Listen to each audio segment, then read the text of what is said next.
Ada replikasi, ya ada pet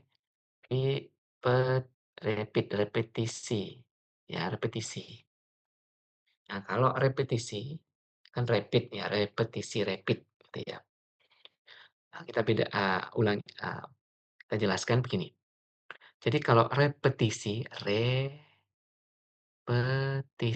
repetisi itu kan, apa ya, repeat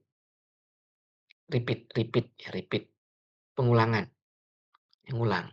Maksudnya mengulang apa? Misalnya begini, Anda dianalisis kadar ya, analisis kadar, oke. Ada tablet ini, ingin ditetapkan kadarnya.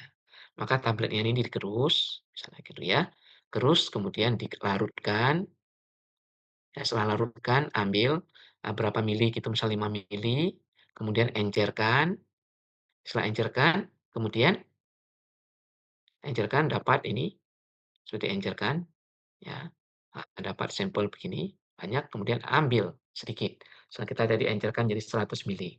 Ini 100 mililiter, ya. Kemudian Anda perlu menganalisisnya dengan spektrum misalnya gitu.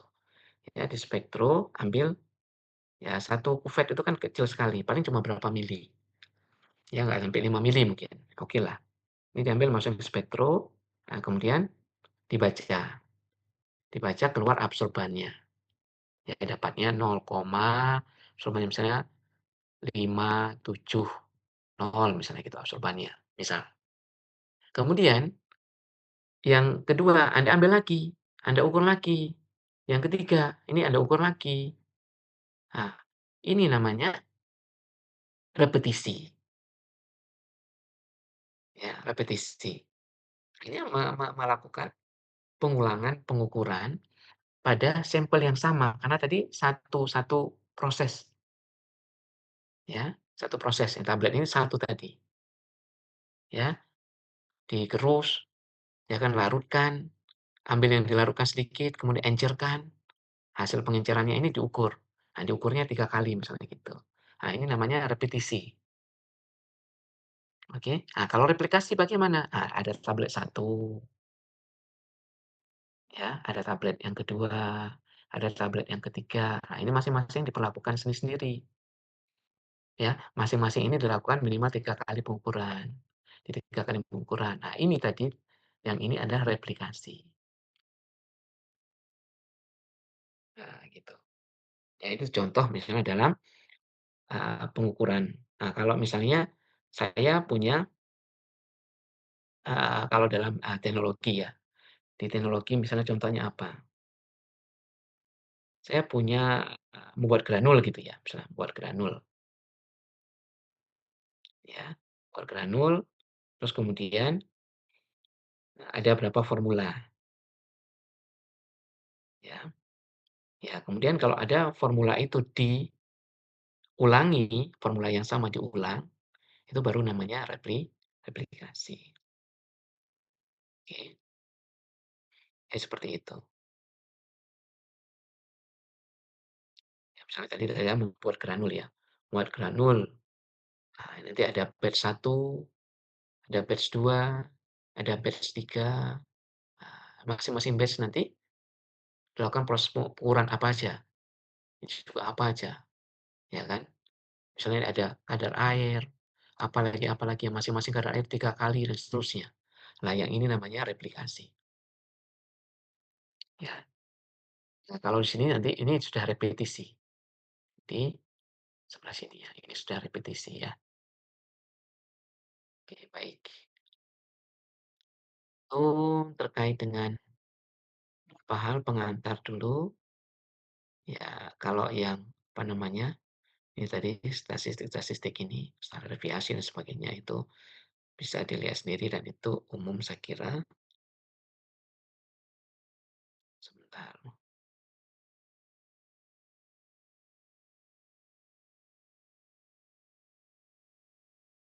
aku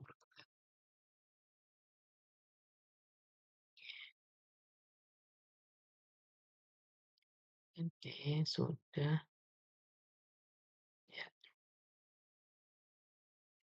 Nah, berikutnya yang ingin saya jelaskan lagi, ya nanti pada uji ini misalnya dengan, apa tadi yang di depan ya, ini statistik inferensia. Oke, tadi yang inferensia, tuh,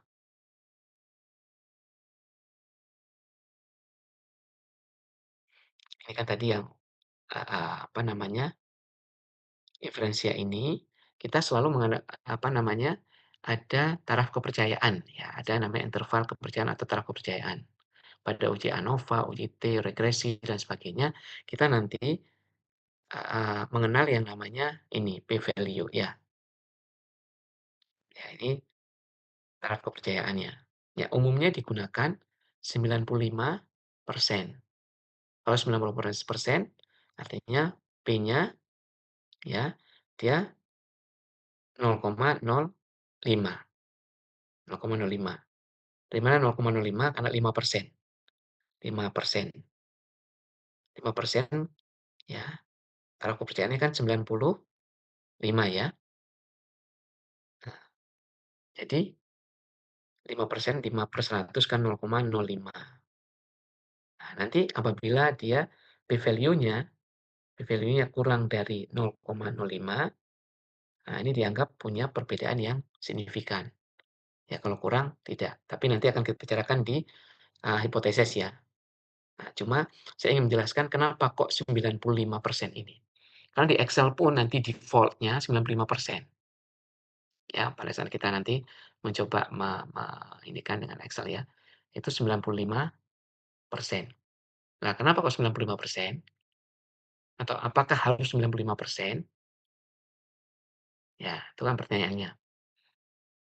Misalnya, saya melakukan proses pengukuran data di lab ya, menggunakan pengukuran misalnya menggunakan, apa, uji kekerasan ya, uji kekerasan tablet. Yang satu lagi saya melakukan, ini, uji pengukuran misalnya uji farmakologi ya atau toksikologi ya, farmakologi atau toksikologi. Terus yang satu lagi misalnya saya melakukan penerapan kadar dengan HPLC yang penimbangannya dengan, timbangan yang, ini, apa namanya, timbangan, eee, analitik ya, analitik balance ya. Kira-kira probability, apa namanya, penyimpangan data itu lebih bisa dipercaya mana, tingkat ketelitiannya itu lebih besar yang mana? Ya, jelas Anda akan mengatakan bahwa yang ini, dengan HPLC penimbangannya analitik dibandingkan uji tadi kekerasan tablet, ya, atau dibandingkan dengan uji farmakologi atau toksikologi yang di mana pada uji farmakologi dan toksikologi ini kita bekerja dengan hewan uji yang faktor-faktor ya, luarnya itu dan dari dalam sendiri yang sulit untuk dikendalikan. Ya misalnya, kondisi hewan itu sendiri gitu ya, fisiologisnya, ya dan seterusnya, tiap hewan itu kan pasti akan berbeda ya. Psikologis hewan itu kan juga akan berpengaruh pada hasil, dan itu kan sulit untuk dikendalikan, dikontrol, ya. Pada uji kekerasan tablet ini, ya ini oke, ini bisa kita kontrol, tapi kan ketelitian alatnya tidak setinggi pada tadi kita menimbang dengan alat timbangan analitik, kemudian bekerja dengan HPLC, sehingga apa, data, pada uji, dengan farmakologi atau toksikologi tadi, kita jarang menggunakan sampai taraf kepercayaan 95%, mungkin hanya 90%, itu sudah cukup tinggi. Tapi sebaliknya, ya kita melakukan analisis kemurnian suatu bahan, kalau hanya dengan 95% itu dipertanyakan. Karena apa? Kemurniannya bisa sampai 99,9%. 0,9% misalnya begitu, tingkat kemurniannya. Maka ini taraf kepercayaannya harus lebih tinggi, mungkin jadi 97% atau malah 99% taraf kepercayaannya. Tapi default pada umumnya ya 95. Ya hampir semua, nanti kita lihat ya, yang di Excel itu pun, itu menggunakan taraf kepercayaan 95%, ya. Nggak ada masalah, itu mau 95, ya nanti kita lihat P value-nya berapa, ya. Oh, P value-nya dapatnya misalnya 0,0 apa namanya, 0,1 misalnya, 0,1 dapatnya P value-nya. Artinya apa? Ini data ini, probability ini atau data ini bisa kita percaya ya, keabsahannya, kesahihannya ya, pada taraf kepercayaan 90%, ya pada 90%. Karena ini kan 10%-nya 0,1 kali 100 kan 10 ya.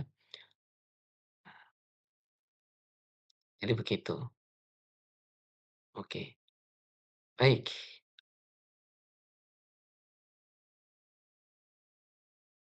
Ada pertanyaan silakan. Kalau di sini saya sudah jam 8:30 malam, karena saya berada di zona waktu yang berbeda, WIB. Baik, ada pertanyaan silakan. Ini besok yang Excel ya, saya siapkan data dulu. Oke, termasuk kita mulai dari awal kalau analisis statistiknya belum keluar, ya, nanti akan diperlihatkan dan, sekarang sangat-sangat, apa namanya, mudah gitu ya. Kenapa? Karena di YouTube itu banyak tutorialnya ya. Silakan yang belum bersensi.